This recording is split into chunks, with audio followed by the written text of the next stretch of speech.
Just want to welcome everybody into the room as they slowly flood in. A couple people are going to be attending the recording. Some people can't make it. It's a work day, but just make sure that you guys are settling in if you're watching this, and you guys can just sit back and relax for a little bit, just arrive.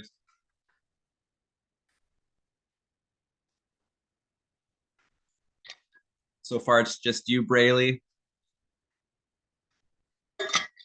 Good to have you here.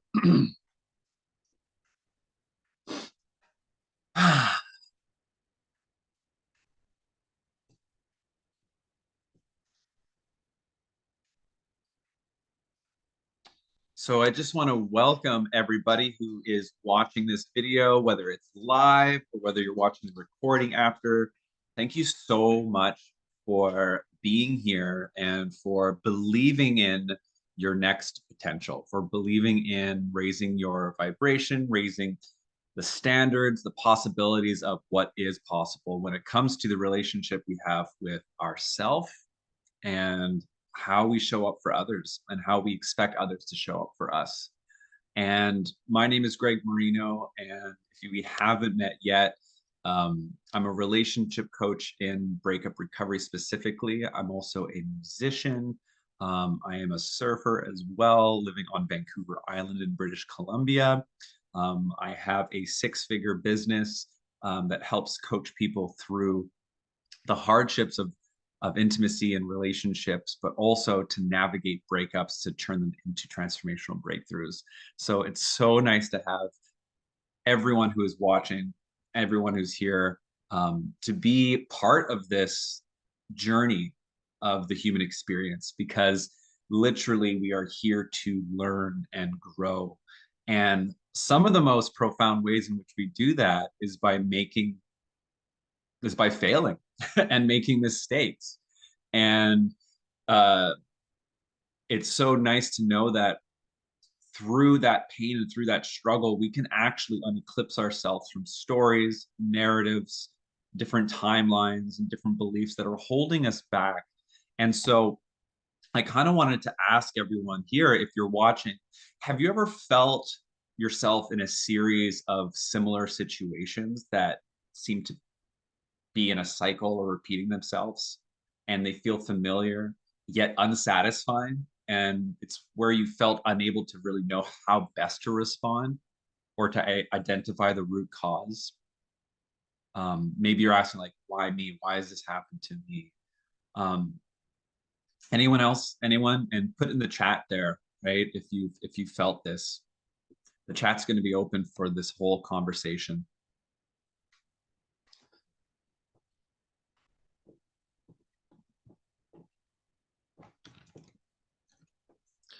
And in that, in asking these questions, have you ever actually asked, like, how can I take responsibility for these difficult situations, even if I'm not entirely sure how, or if even if they're not entirely your fault, right? Have you ever felt like there's something important for you to learn from these hardships and from these adversities that life presents us? Yes or no?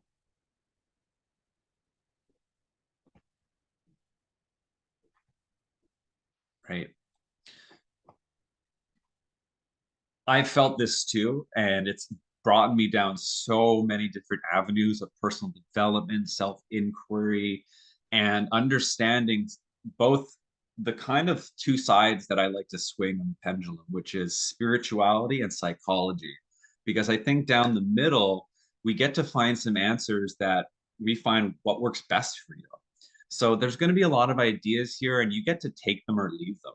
This is totally up to you whether or not you walk with them. I'm here to walk with you for an hour and a half because I've been through a lot of really hard breakups. And some of these most fulfilling and joyful experiences can also become our hardest letting go experiences, right? It's a process. So my third question would be, have you ever taken steps to become the type of person that you want to attract in life? Yes or no?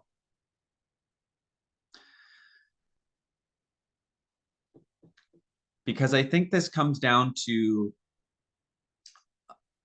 a lot of questions that we may not necessarily think we have the answers to. And so I just want to say that we are here to drop into the heart. We're here to um, share story. We're here to share some. Um, I'd like to share some insight with you about what's helped me navigate a breakup, what's helped me create more harmony and balance, and tools to repair when there is disharmony in my body and others. Because I think through a cycle, through life, we go through a cycle of harmony, disharmony, and repair, right? It's just the ebb and flow of life. There's ups, there's downs. How can we find that middle ground so that we're not uh, getting vertigo or getting kind of seasickness, right? So there's a lot of common assumptions about when we're going through breakups that we're not lovable, there's something wrong with me, I'm broken, I'm a bad person. And this assumption sometimes is on the person who is either broken up with or who's doing the breaking up with. And the assumption is that you're a bad person or that you're selfish or there's guilt or shame. And so, what I'd like to talk about today is three things. We're going to talk about letting go and what that means and what the processes look like for me and what has helped me let go of people, timelines, expectations, stories, limited beliefs, attachments, things that just don't serve me anymore, so that I can actually feel like I'm exactly where I need to be, that I could feel a real deep sense of belonging and reverence in that. And so I just want to invite everyone to give yourself permission to be here, to know that if you're here, you're curious. And that's the first step in getting answers to help you along. Okay. So thank you so much for being here. Um, One of the things that I think we can handle right away when it comes to a common assumption about breakups is that sometimes a breakup can be the healthiest thing and most positive decision for both parties involved, right? And that can actually allow for personal growth and for an opportunity for people to find more depth within themselves and to learn how to find a more compatible partner. And so I want to kind of invite you into understanding that we are here to connect. Our purpose in life is to connect with other people.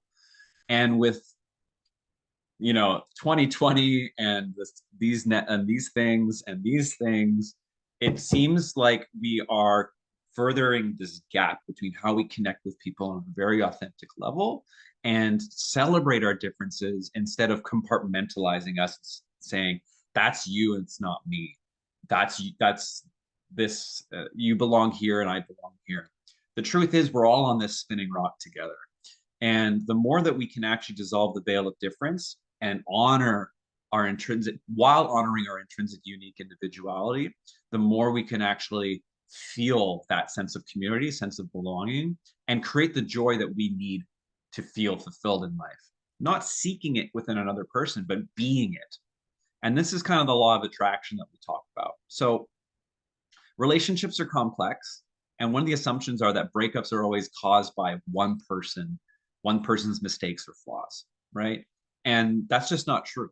And there are often many factors that contribute to a breakup.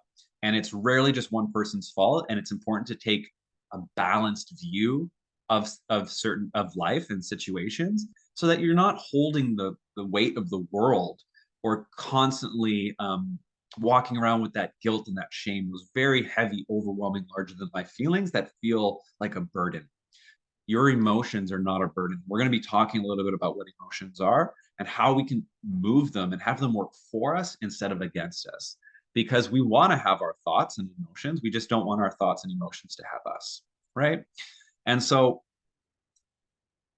many people who come into this watching Hearts Revival, or the people that I talk with going through breakups, feel that it's impossible to stay friends with an ex after a breakup. Yes, no.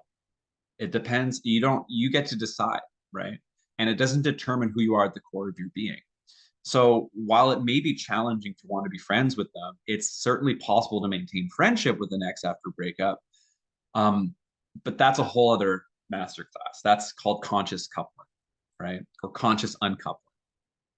And so what I want to set the bar for today is to understand that the end of a relationship means um, is not that the end of a relationship means that all time and effort was a waste.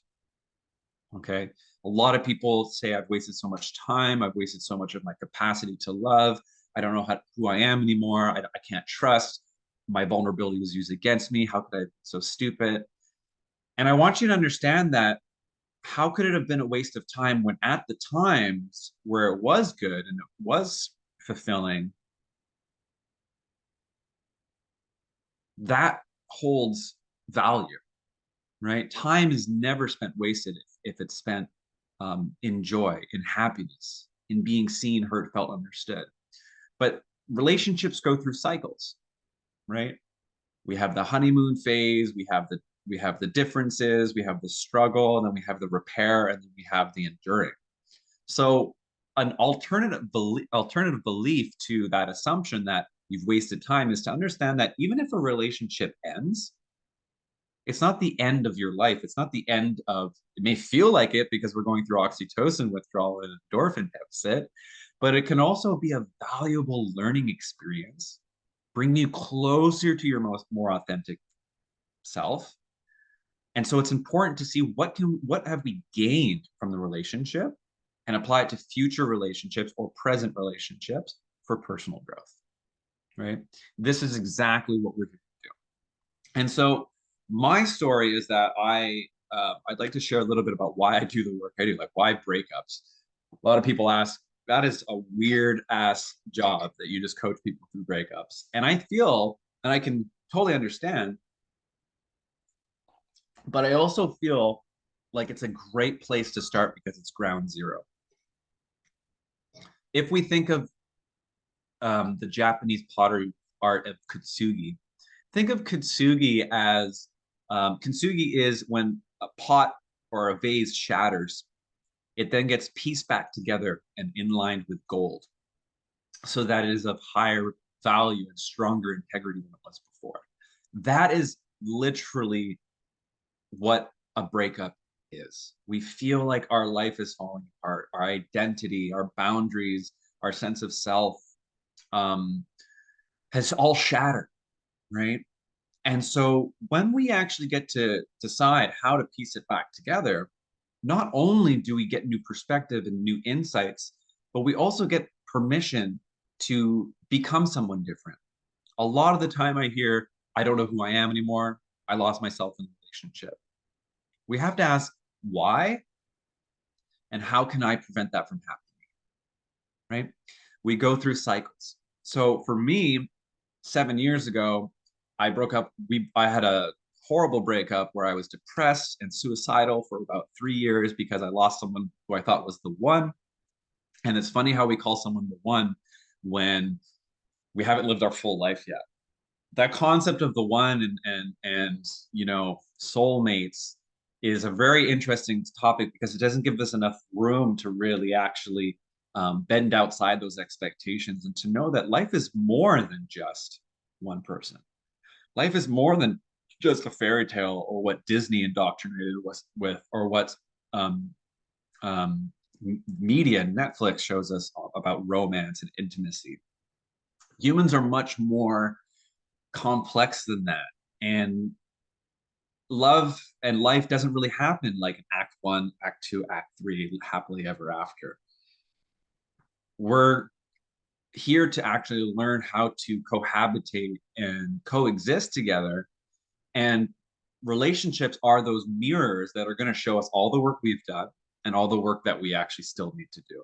And that's why intimacy is one of the biggest trauma triggers. It brings up all the things that we may thought we have healed, but the true test is when we are in relationships. Does that make sense?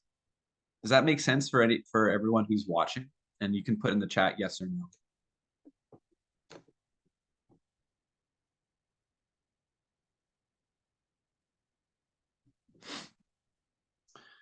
So I believe that in my experience, having gone through something as horrible and as painful as a breakup with losing the one, leading me down that um, that rabbit hole of self-abandonment, it eclipsed me from a lot of the things that I knew that I had the potential for, right?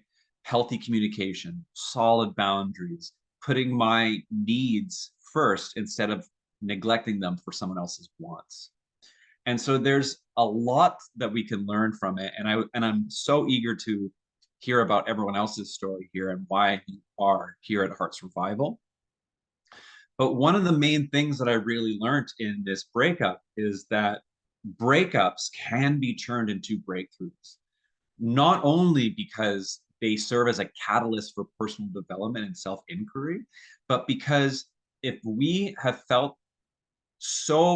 invested so much in another person, why can't we invest that much energy, time, money, devotion, dedication to the most important relationship we're going to have in our entire life, which is the one that we have with ourselves, right?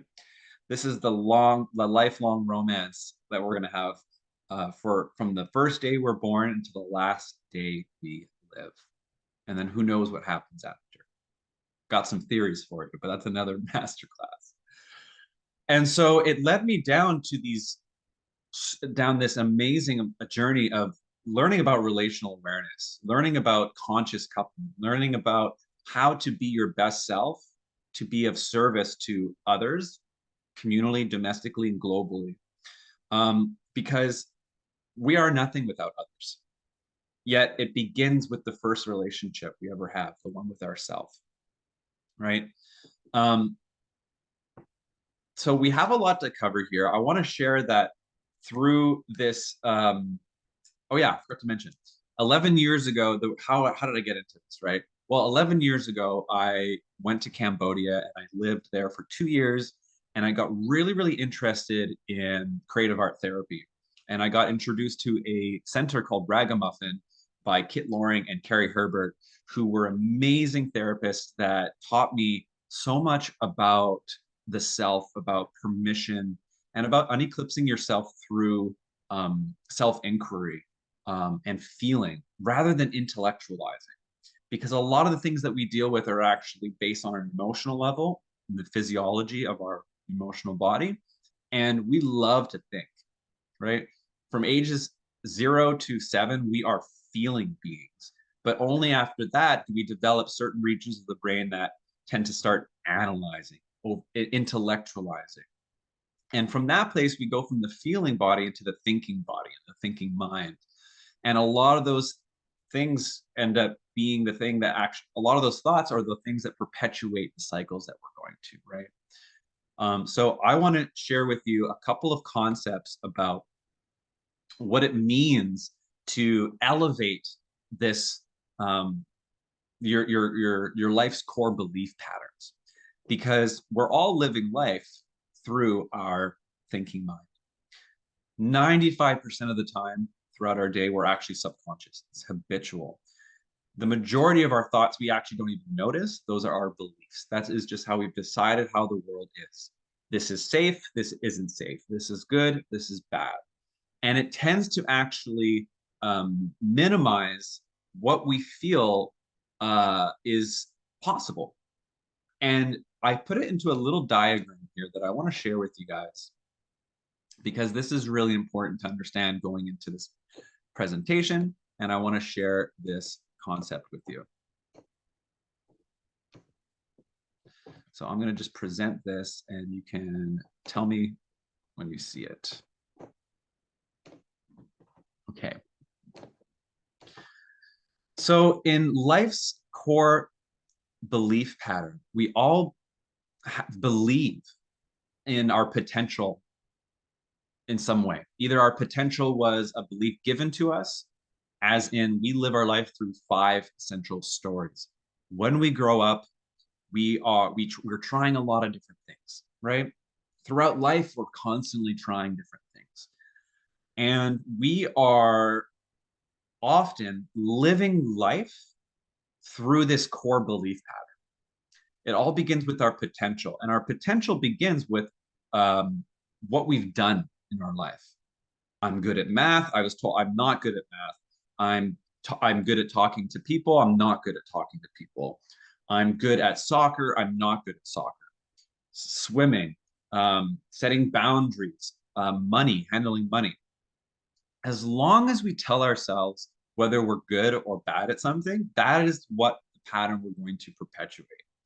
Same with breakups. We often feel that with breakups, the more breakups that happen, am I lovable? Am I sane? Am I normal? Do I have the ability to give and receive love? And this often determines our potential. How we actually grow in life is beginning with believing that whether you think you can or whether you think you can't, you're right. And I want to say that again. In life, if you want to accomplish anything, it all begins with internalizing that belief. So whether you think you can or whether you think you can't, you're going to be right, because that potential is what decides, is the determiner of what action you take. If you don't feel like you can be lovable, or if you don't feel like you can heal, or if you don't feel like you can run a marathon, you will not take action towards healing.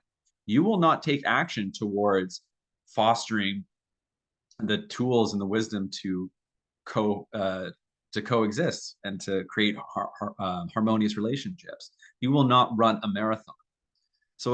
I really want to equip you guys with the belief right now, to invite you into understanding that as a human, as a walking, talking, breathing miracle, your potential is limitless.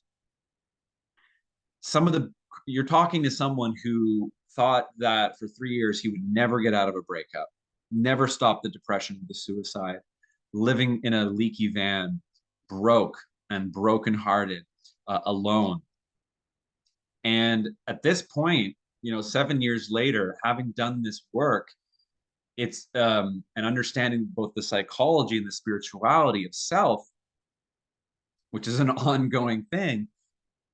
I wasn't taking action. I wasn't even believing that it was possible to get out of it. But now, with the life that I have built for myself, with the partner that I am now with, who I am deeply in love with, who I am growing and learning with, and the six-figure business that I have, and all the things that I have on my plate that are making me very excited for the future, I want to invite you into that vibration. I want to invite you into realizing that if you feel stuck, the opposite of stuck is creating momentum. If we don't feel like we have potential, we're going to stay stuck. Right now, I want to plant the seed with you. And I want you to take a deep, deep breath into your heart and realize that that stuckness is there for a reason. It is fermenting, it is brewing, and it is allowing you, it is calling you into your next potential to take action. When we take action, it doesn't have to be perfect. We're not striving for perfection. We're striving for progress. And there's a study that shows happiness, our levels of happiness contribute greatly to our progress, the progress that we make in life. Are we going for 0 to hero or 0 to 100? No. Are we taking small steps? Yes. Are we being consistent? Yes. Are we going to fail and make mistakes and maybe feel a little silly along the way? Absolutely. But your humility brings you back to your humanity. Okay, so your humility bringing you back to your humanity allows you to take this imperfect action without fearing judgment, comparison, or looking silly. Humans are silly. Humans are weird. I go to Burning Man every year, and let me tell you, those are the weirdest people ever, and they are flying their freak flag to the highest. And I love it because it gives you permission to tap into that inner child, that creativity, to elevate your potential and to take imperfect action. When we take this action, we're going to get a result, right? So I need to heal. I need to move on. I want a new body. I want to learn how to cook a new recipe. I want to learn how to communicate this truth or boundary. We're going to have a result from this action. Often this result is going to yield a belief. So it's like riding a bike. We may not get the result we want right away. It's like making a pancake. You ever make pancakes? How different is the first pancake or the first couple towards the end and the end pancake? If you compare the two, right? The first pancake's like not perfect. It's like all it's gooey. It's maybe not cooked well. It's not a perfect pancake. But by the end, you've made like a perfectly golden pancake that shows you actually the journey of making progress and elevating your potential. This is the beautiful thing about being humans, right? As being beings that are just so perfectly imperfect that we need to fail in order to succeed. It almost becomes a prerequisite, like going to the gym. When we go to the gym, we have to exhaust our muscles in order for them to actually grow and get stronger. So what we're doing here is we're building trust within ourselves, the trust muscle, to understand that your past does not have to determine your future. To understand that the things that you are feeling right now is not who you are at the core of your being. It's a part of you, but we are not our thoughts and we are not our emotions. We are what we do. And often we're striving for perfection, but here we're striving for progress, right? What happens is when you actualize this potential, take action, you get a result, you get a belief from that result, and then it repeats, which means that if you fail, the result may be that you believe that you are a failure or that you're not capable, which reinforces the initial belief about potential, right? I shouldn't have done this. I was right. I could have been so stupid. What was I thinking? Then we begin to evoke that inner critic, that chatter, that internal dialogue that really isn't helping us, right? That fifth grade bully becomes right, that teacher that held us back, that abusive parent or that ex partner. We start to believe that they know us better than we know ourselves.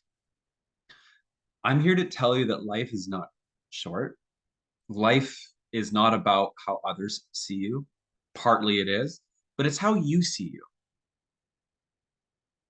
The biggest determiner in happiness is our relationships. And the most important one is the one we have with ourselves. And we cultivate it through compassion. We cultivate it through a way of developing both emotional, expressive, and energetic fortitude. So, what do I mean by that? Well, emotions are fleeting. They're constantly coming and going, right? And we have to understand that emotions are physiological responses to thoughts. And the majority of thoughts are stories, they're beliefs, they're how we view the world. And we're always looking out for possible threats. When we start to feel these overwhelming feelings of rejection, inadequacy, unworthiness, abandonment, betrayal, injustice, humility, these things that really come with a lot of breakups, right? These emotions. They are fundamentally showing us where we either feel safe, and safety being seen, heard, validated, accepted, loved, or where we don't have a need met. Okay, so we understand that. Those are what emotions are. When we learn how to express this to ourselves and navigate and process this in a way that elevates our potential, meaning we don't necessarily have to listen to our thoughts and emotions, but have them serve as prime motivators for elevating our potential, meaning opportunities for showing us where we can grow and not taking it too personally. We learn how to express ourselves creatively, physically, spiritually, verbally, um, intimately.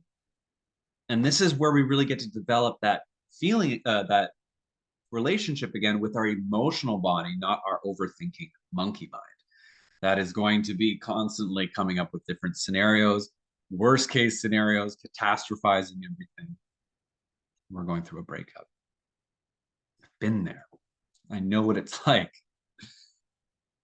So understanding that this too is all the genius of our body trying to bring us into an opportunity for growth and self-actualizing, then we get to hit a place where we become energetically grounded and sounded. But how?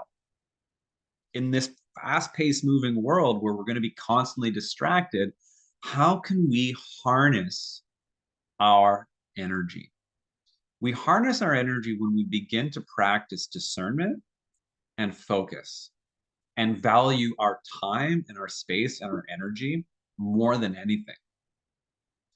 When we've done this work, as within, so without, we begin to also meet other people who honor this balance between science and spirituality and who are on their own path. Now, when I say spirituality, I don't mean religious. I mean your spirit. I mean, whatever you want to call it. You can call it God, you can call it your soul, you can call it your higher self, you can call it your intuition. We all have a deep inner knowing that it sometimes gets belittled because we replace that intuition with anxiety and begin to confuse the two. So I want to talk a lot about what that is. But first, I'd like to ask, what is it that you're ready to let go of?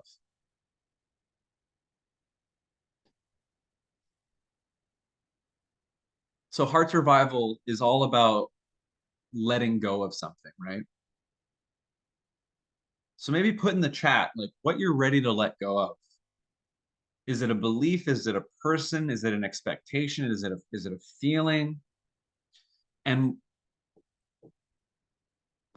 what would it feel like to let go of it? What would be the difference? If you're holding on to it right now, okay, you have it, and it's causing this resistance. What would happen if you let go? What would be different if you let go of it?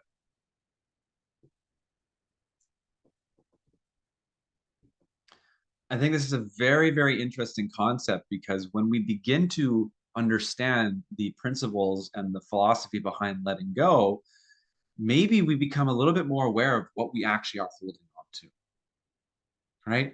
And so I want to share a little bit about this is the part of the presentation where we're going to talk a lot about the concept of letting go.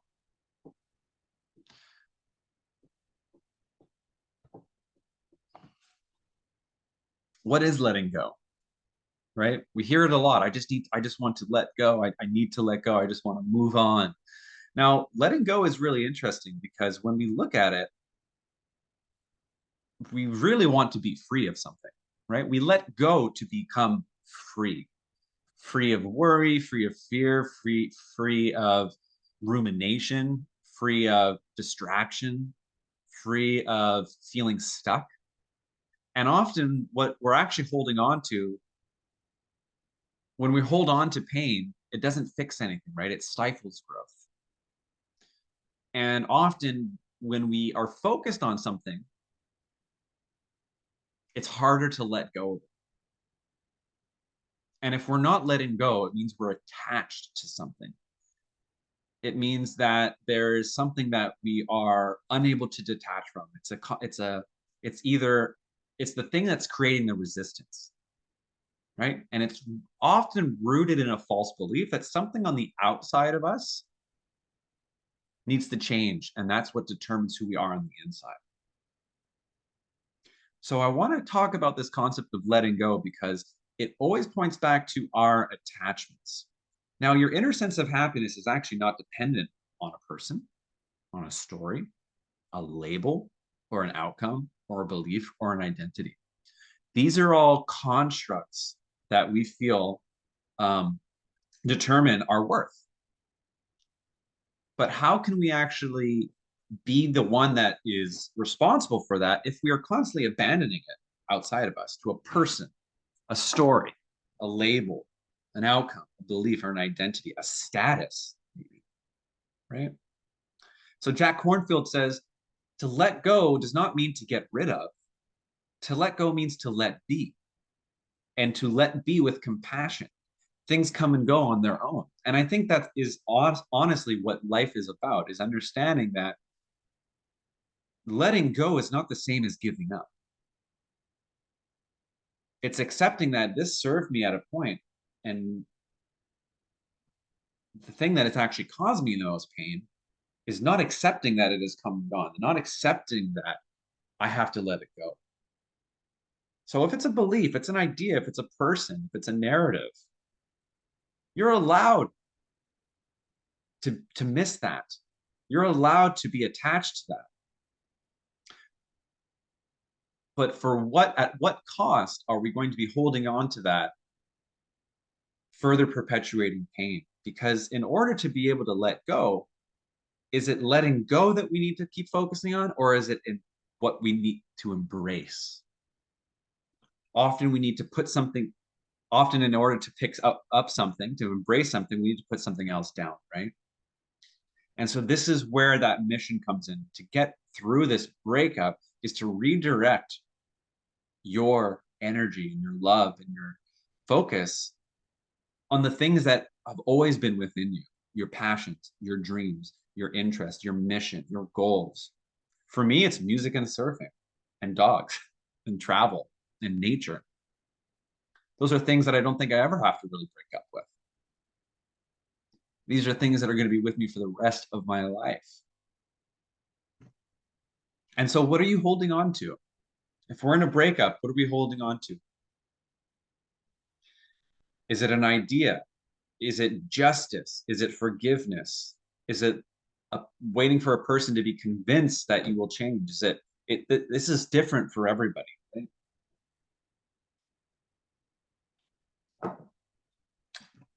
And it's important to ask this question, actually. And is it easy? Not always. But it's important to ask this question just so we can become familiar. We can't change what we are unaware of.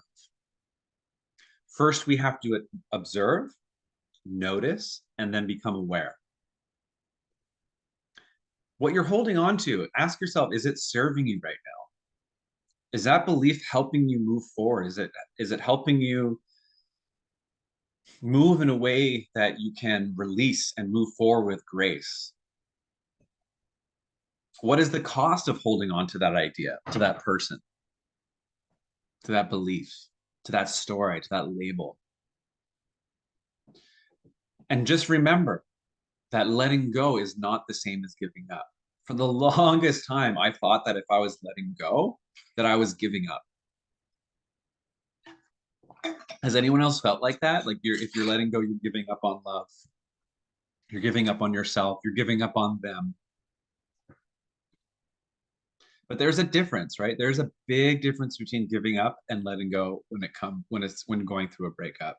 What you're doing is you're taking responsibility and cutting that energetic cord by understanding that by wanting something and trying to convince something that doesn't want you, that the life doesn't want for you, the universe doesn't want for you, this person isn't agreeing, that is what is creating the resistance itself. So to take the path of least resistance, pardon me, is to understand that giving up means you abandon your deepest inner knowing and ultimately yourself, right? Letting go is understanding that, if we allow our fears and the past and judgment of your inner critic to limit us, that is what's going to keep you stuck. That is what is going to keep you lost. That is what is going to unmotivate you. And so what we're here to do is we're here to change. We're here to change. We're also here to reframe our thoughts, to challenge our thoughts, right? So I want you to let's clean the slate right now. You are not who you think you are. And the reason that is because we think we live our lives through stories. And over time, those stories become simplified and compartmentalized into our identity, which is 5 main stories, right? I'm good at this. I'm not good at that. I tried this and I failed. This is where I'm going to be in 5, 10, 15 years. This is my destiny. We don't know. We don't know what the future holds. But as long as you begin to cultivate and plant seeds now, watch what happens. Watch what happens when you begin to create visions that come into fruition. Because whether you think you can or can't, you're right. Whether you think you can or can't get through this breakup, you're going to be right. So I want you to just challenge it, even if it's unfamiliar, even if it feels a little uncertain. Accept what you are feeling. Give yourself permission to feel it. It is there for a reason. You have to validate yourself in order to release it. Now can we move forward with the belief that we can get through this? It's kind of like that age-old saying. I think my mother used to say, if you feel like you're doubting yourself, just say, I think I can, I know I can, I think I can, I know I can, I think I can, I know I can. We often think that the most complex of situations and dilemmas and problems need equally complex solutions when it literally goes back to just basics. How we take care of our body, how we take care of our mind, right?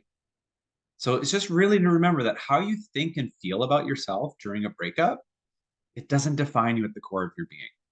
Okay. We're going through a big physiological, cognitive, even spiritual reckoning because we're creatures born to bond. We don't know how to separate.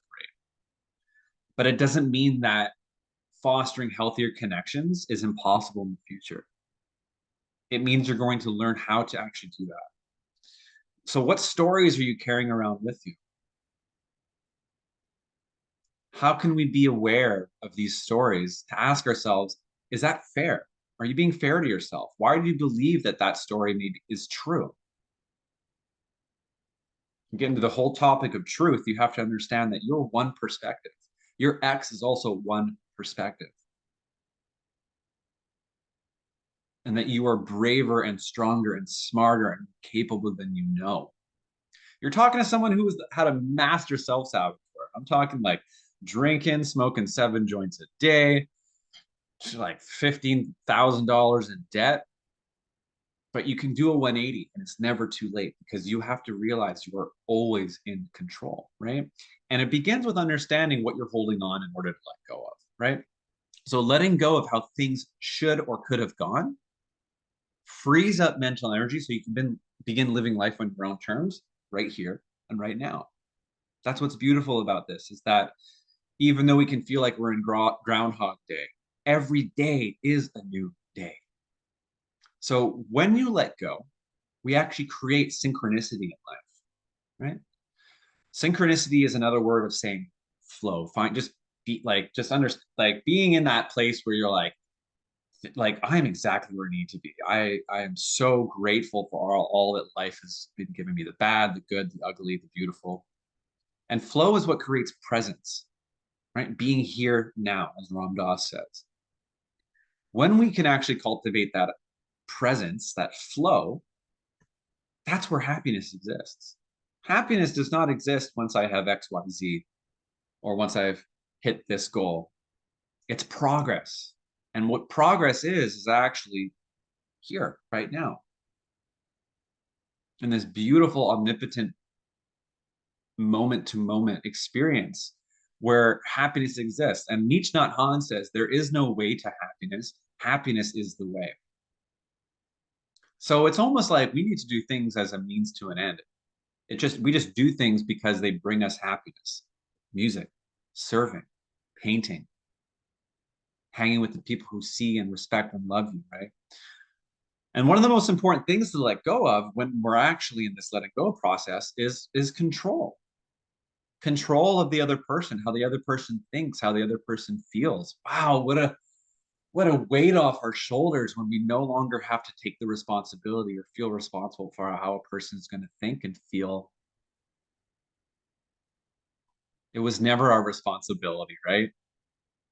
Your emotions are your responsibility. Your thoughts are your responsibility. Your behaviors are 129.68% your responsibility. Oh, what a freeing moment. What an opportunity to actually choose to let go, to actually take control back by not controlling others. Oh, it's kind of a code, right? Like a life cheat code, right? Because the art of surrender is exactly that, right? When we try to control things, it's because we try to control things because of what we think will happen if we don't, right? In other words, control is rooted in fear, right? Or control is a result of being attached to a specific outcome, an outcome we're sure is best for us, as if we always know what's best, right? Or the energy of surrender accomplishes much more than the energy of control. Think about this for a second. When we begin to accept, we no longer are creating resistance. We're no longer fighting for something that doesn't want us. Now, when we take this path of least resistance, we start to notice things happen differently. We start to think and feel differently. We no longer feel like we're inadequate. We no longer feel like life should be something else. We've accepted this timeline. And when we've done that, we actually jump timelines. It's a big quantum leap to understand what you are in control of and what you're not. And I believe that's the serenity prayer, something I like to talk about a lot. If you're unfamiliar with the serenity prayer, it's God grant me the the knowledge to actually, what is it? We're gonna figure it out because I don't have it memorized. But the serenity prayer is what saved me a lot in a lot of situations. It's God grant me the serenity to accept the things I cannot change, courage to change the things I can, and the wisdom to know the difference. Living one day at a time, right? This is what's really, really awesome about letting go, is that you get to decide what you do with your body, your thoughts, your emotions. You are the one that decides that, no one else. And it's a beautiful opportunity of surrender because it leads you closer to living a life on your terms, not letting any external factors dictate who you think you are, the core of your being, which is limitless. There's no cap on your potential as a human being in relationships, in health, and in wealth. So, by letting go of control, external factors, you increase confidence in yourself. You begin to realize that you never had control over the things that you never did, and you have full control over your life, what you do. A lot more control than you believe, actually, right? Because if we're controlling, it means that you actually don't trust the universe, right? If we're controlling, it means that you're infusing the resistance. If we're trying to control, it means that we're being attached. So what happens when you actually let go of the need to control, right? What happens when you let go of the need to control what others think about you, how others feel about you, the outcome of your past, is that your energy becomes more magnetic. You're always present. You're always attuned to the present moment, right? Give me one sec.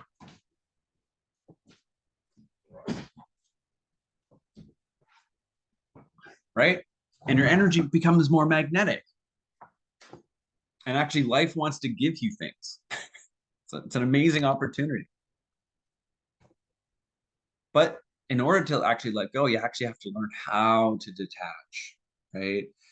Our minds want to explain and create stories. We want to latch on because we're addicted to giving things meaning.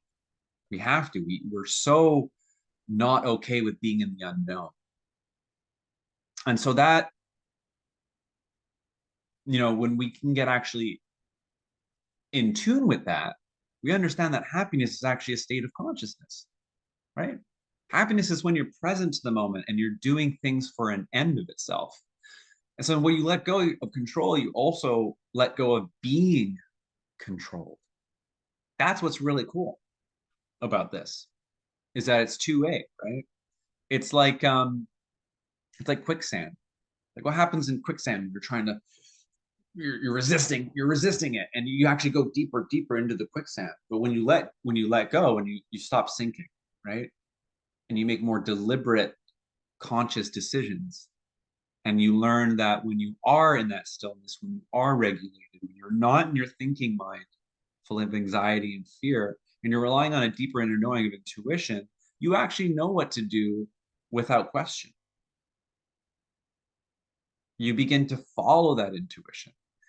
And by freeing yourself from being controlled by your fear-based thinking or what other people think, You start to prioritize how you feel about yourself. You start to prioritize things that you didn't before. You start to really value your time and your energy and who you hang with and how you spend it and what you devote to your purpose and your mission, right? So happiness is when what you think and what you say and what you do are in harmony, meaning you can't live by your vows if you're not living for the approval of others. You can't live by your values if you're living for the approval of others. What a realization to have when you're going through a breakup. It's like all we really want is our ex's approval or forgiveness. And this goes in direct contradiction to what most of us are living through, right? External validation, public facing world where we need likes and all this stuff, um, to a place almost where we're actually realizing letting go is really hard. It is not easy, right? It's making the choice to let go that we often struggle with because we're afraid. We're afraid that we're giving up. We're afraid that um, we may change for the worse, or we may become bitter. But in this masterclass, we're here to become better, not bitter. Because when you stand up for yourself, when you learn that there's a lot of blind spots that we get revealed to in our relationships, because they're mirrors, they reflect back to us what we see and what we don't want to see as well. We actually learn that we can grow from it. All right. But what it takes as well is okay, this leads to another point of letting go is idealizing our ex, right? It's like, but they were the best. They revealed, they helped me so much. They helped me grow. They saw me. They brought me happiness. The sex was amazing. Um, and this there's a reason why we actually idealize our exes, right? And the reason is because we are going through oxytocin withdrawal, and our mind shows us the methadone of all the amazing times we've shared together, idealizing them in our mind, perfecting them in our mind almost, so that we can get our fix, right? Oxytocin is the love drug. It's the compound in our mind that secretes when we're making love, when we're being intimate, when we're hugging and kissing. And when we're getting a lot of that in relationships, that when we don't, we actually um, go through a little bit of a withdrawal because we're addicted. Love is very addictive, right? The highs and the lows, the peptide, there's a lot of science backing this up. And so what we have to realize is that with these thoughts and with these stories, we may remember the time where we climbed the mountain and made love on the top under the stars. We may remember, all the amazing looks they gave us or all the things they introduced us to. And now all those things remind us of that person. But so we're swinging. We're like really addicted to this feeling of oxytocin coursing through our veins. And if we don't get it, it can feel hard. It can feel so shattering. And we start to break up with parts of ourself, right? We start to put our ex on a pedestal. And this might not be for everyone, but what we're here to actually do is to understand that reviving the heart comes from creating balance. Okay. So this isn't meant to be in a condescending way, but what we want to be able to do is actually create a counter list. Okay. Because no one is perfect in this world. There is no such thing as an ideal person. And even though our mind may show us the methadone of our ex partners, where, you know, the little nuances that we only could know, we need to create a counter list. Okay. Just to remind yourself of the reasons why it didn't work out. List what you don't like about this person. Because even though despite the lovemaking on the top of the mountain or the looks that they gave, we also forget that down the mountain, we also argued about something that was really just, something that was perpetuating itself, right? There was a lot more conflict and struggle and disharmony than there was harmony. Otherwise, why would the relationship have ended? Okay. So we have to list things you can't control about them and learn to accept. And this isn't meant to be condescending. It's meant to actually help you be a little bit more realistic in the stories and narratives that we're creating in our mind. For me, it was like, oh man, like I don't have to deal with that thing anymore. I don't have to deal with that trait or that characteristic or that behavior that was always just like triggering me. Someone else can deal with it, right? So that kind of leads to the stories part, letting go of stories. So we don't want to take things personally, right? We have to let go of taking things personally because often another person's inability to satisfy or show up for us the way we need them to has much less to do about us than it does about them. Fundamentally, we're all deserving of healthy love, right?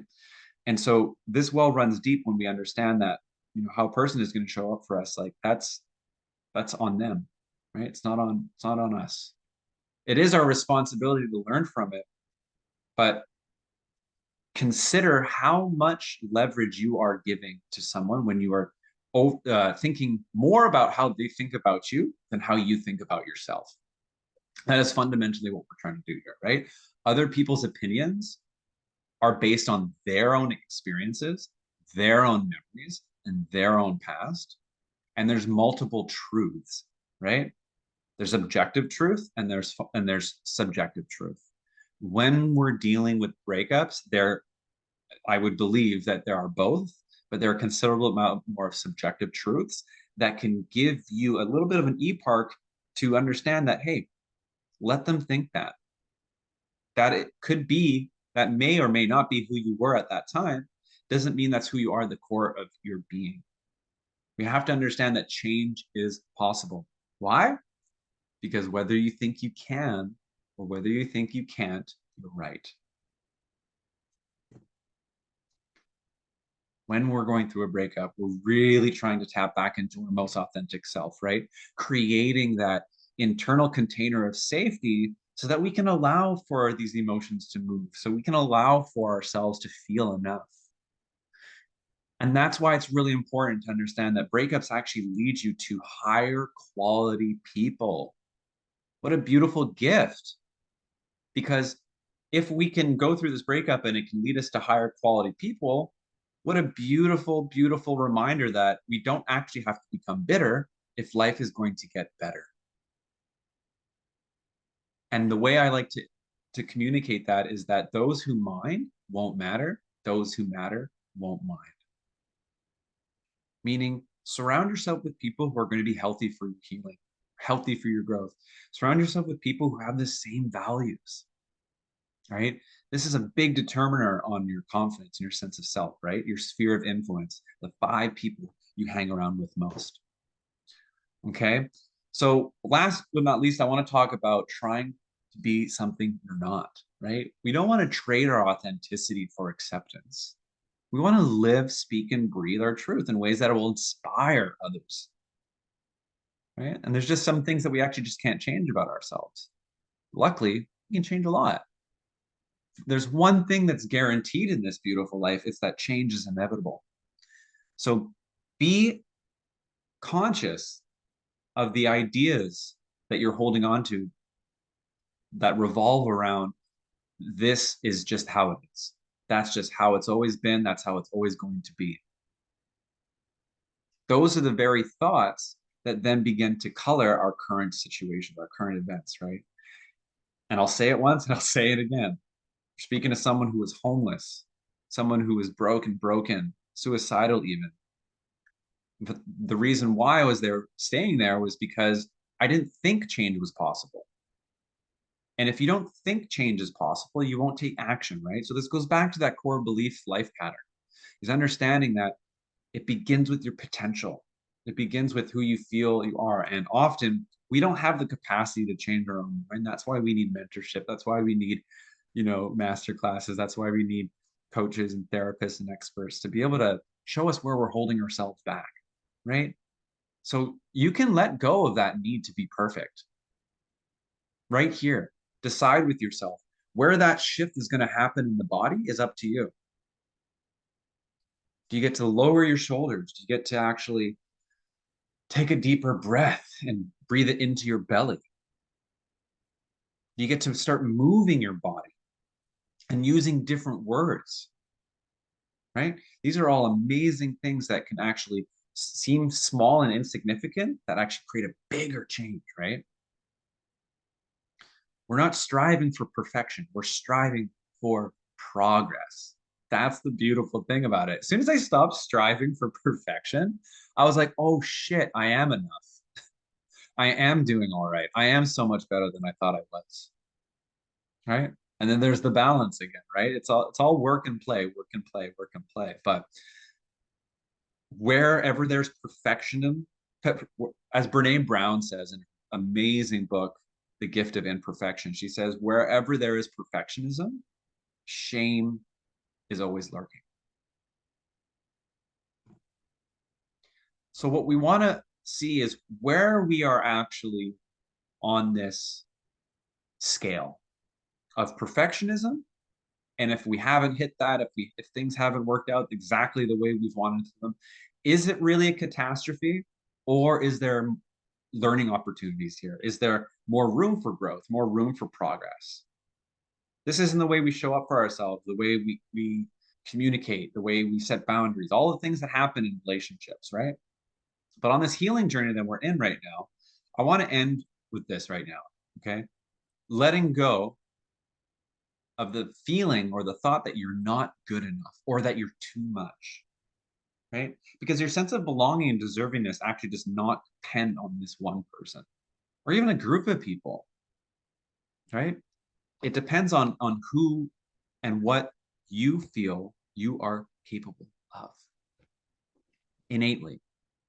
And believe you me, you know, there's so many times in my life when I saw people who were so much better at what I wanted to do, you know, music, surf, coaching, business, money, working out, communicating.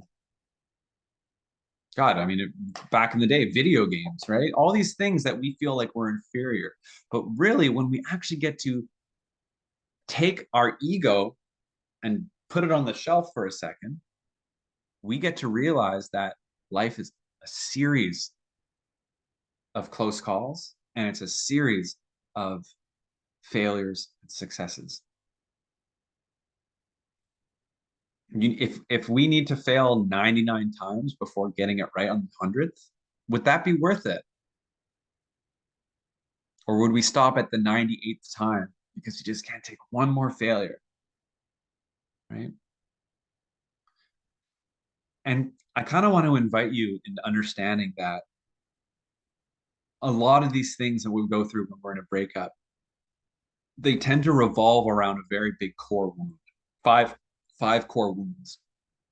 And these five core wounds are some of the hardest to actually let go of, right? Because we take on so much in our lives. We take on things that we forgot about. They're still housed within the body, right? They still come up and they still surface as triggers. And so these five core wounds are on such a deep level that I like to call them the core wounds, the five core wounds of the soul. Okay. And so, what are the five core wounds of the soul? These are things that really tear us open, that question life in general, that question um, our abilities, that question love. We just start to question. We really begin our existential journey when we experience any of these five core emotional wounds, which I'm here to tell you, every single human being experiences these. Betrayal, rejection, abandonment, humiliation, and injustice. And sooner or later, when we feel these, when we feel like this is what's happened to my life, people are leaving me, people are going against their word, I can't trust, I'm being left alone. It's rooted in a fear, a very deep fear, that if we do not address the root of that fear, and understand that life is still full of potential in the future, really is. It all happens on what we do now. We begin to actually self-betrayal, right? All these things that happen externally, we begin to internalize them. And it turns into self-betrayal, so it turns into self-rejection, turns into self-abandonment, turns into self-humiliation or self-injustice.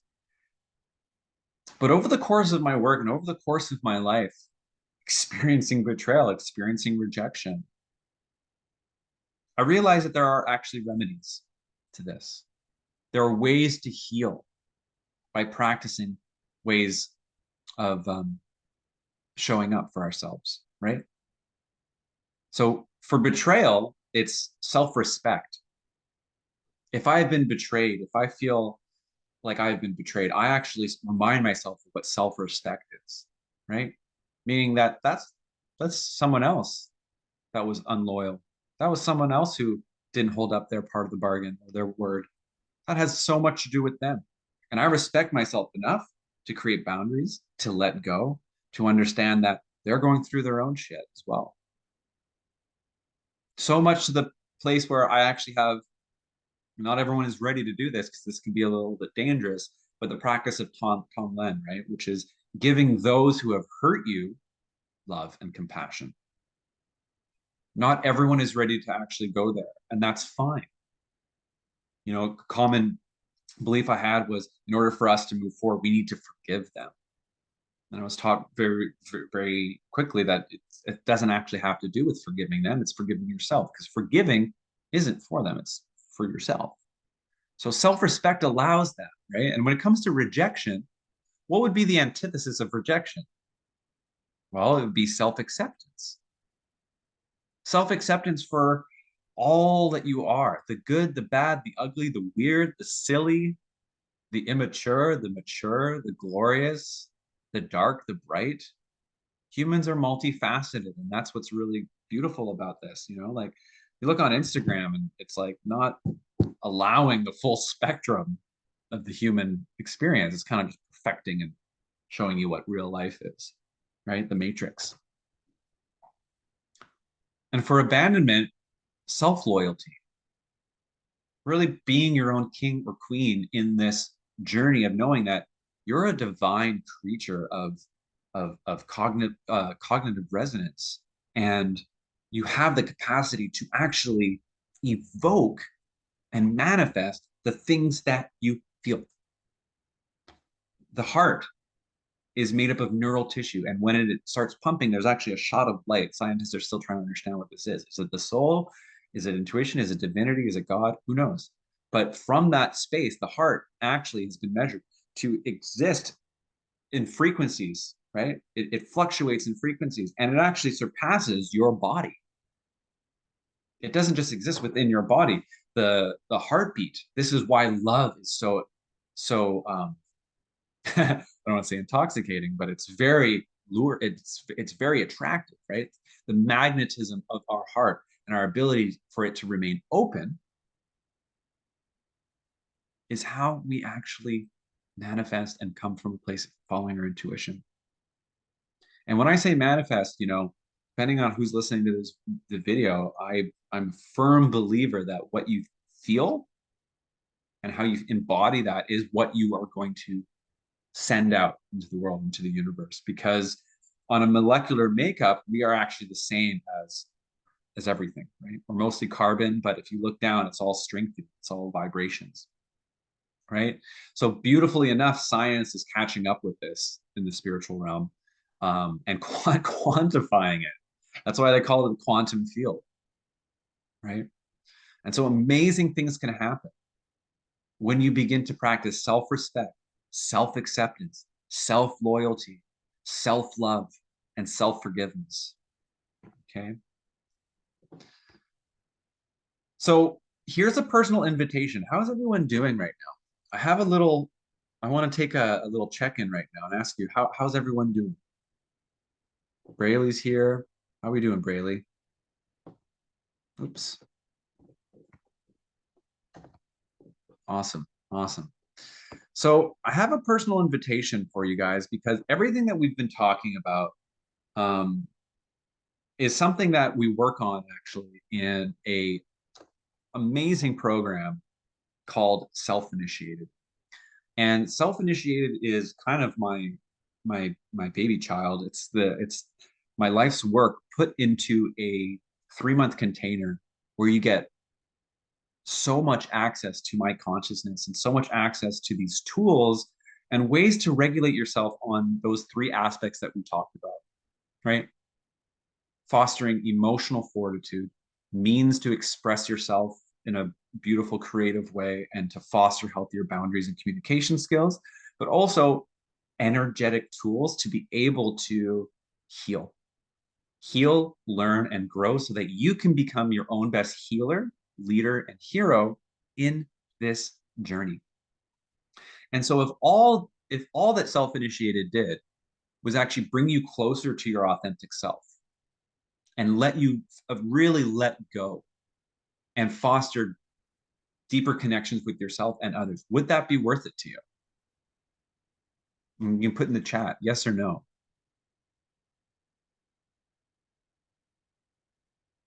If all self-initiated did was provide for you the means to create an internal container of safety and peace so that you don't have to keep ruminating about what was, you don't have to fear about what hasn't happened yet, that you can take life into your own hands and take control, would that be worth it to you? Yes or no? Yes, yes. Awesome. Great. Because if you're watching this video, it means that you have already begun your journey. It means you've piqued your interest in this because what we want to be able to do is we want to look at the breakup as a blessing in retrospect, right? Whether you're looking to get back together, whether you're looking to move on officially, I want to actually share with you a testimonial of a recent client that I worked with named Andrew. Now, Andrew came to me with a lot of fears of abandonment. He had a very anxious, fearful, anxious attachment style, and he wasn't really sure how to take responsibility of these patterns that he was perpetuating in his intimate endeavors, in his relationships. He wanted to know what his role was in the equation, and when he everything that he learned, everything that he was able to overcome, he attests it to the program. And so I just want to share a quick little testimonial about his experience working together in this program so that you guys can hear what he has to say.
All right. So kind words from Andrew, who was such a pleasure to work with. And, the point of this masterclass is to, one, give you kind of a taste, right, of like the kind of work that we do in this 3-month container, that it is a group container. And so I want to just like, you know, catch everybody up to everything that we've talked about. We've talked about, welcoming the possibility of raising your potential, um, with the belief that you can get through this. A lot of times when we're going through breakups, we feel like it's going to last forever and we're going to be in this hole forever. And that's ultimately what is keeping us stuck. The belief that this is going to last forever. So if there's one thing you can walk away with for the first part of this presentation is that whether you think you can or whether you think you can't, you're right. And I just want to let you know that everyone who shows up is proving that you can, because with your curiosity comes observations. With your observations comes noticing patterns. With noticing those patterns comes the awareness to actually try out different things, to try out what can work for you, what can't work for you. So a lot of these ideas with letting go and creating this inner peace and allowing your emotions to be what they are, you get to take that or leave it. And I would hope that everything, the majority of people watching today, um, get to leave this masterclass a little bit more confident, or hopefully a lot more confident than they did arrive. Because someone who had no confidence, someone who was extremely just, um,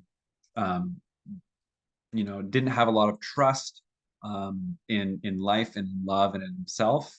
Um, this journey is really about tapping back into your deepest inner knowing to know what works for you, right?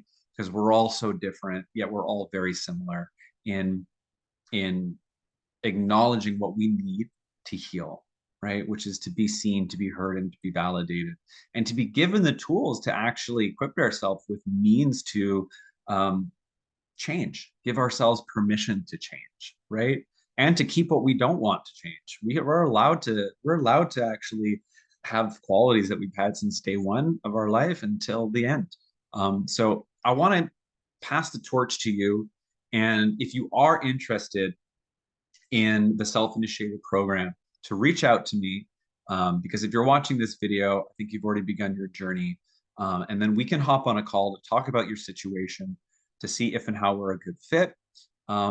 This group is going on for the next couple of weeks and it's evergreen, so it means you can join, but we cap it off when we're at a certain amount of people.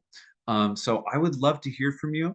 I'd love to hear what your story is, what your struggles are, and to know that, by having access to, me as a guide, as a coach, along with the other men and women in the program, we can make amazing things happen so that you don't have to repeat patterns in your relationships, but also so that you can heal, grow, and learn from this experience. So I just want to thank you from my heart to yours. I hope that you have a beautiful rest of your day and to not be a stranger. You can find, we got the Facebook group going on at Head in the Heart Relationship Coaching. You can also find me at intuitive.grego on Instagram. And don't be a stranger. Let me know how you guys are doing. Let me know your thoughts. We'd love to have you a part of the program. I'll leave it to you guys. Reach out if you feel the need to, and we'll see you on the other side. All right. Take care, everybody. I hope you have a beautiful rest of your day.